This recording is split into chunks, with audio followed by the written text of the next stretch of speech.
Sometimes a simple conversation can make someone stay. That's why learning small talk is so important.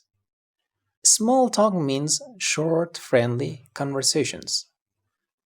We use it to connect at work, at school, in a coffee shop, or anywhere. So, how can you do it naturally? Let's see. Step 1. Start with a greeting. Say something simple and warm. Hi, how are you?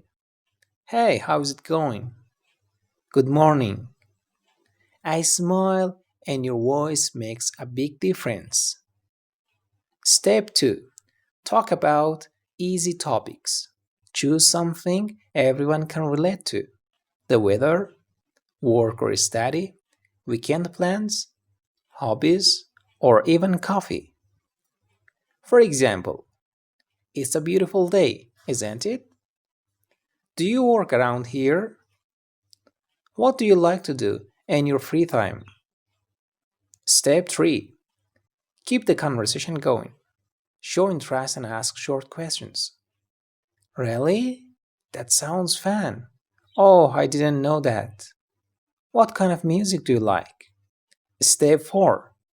End politely. When you want to finish, say, "It was nice talking to you.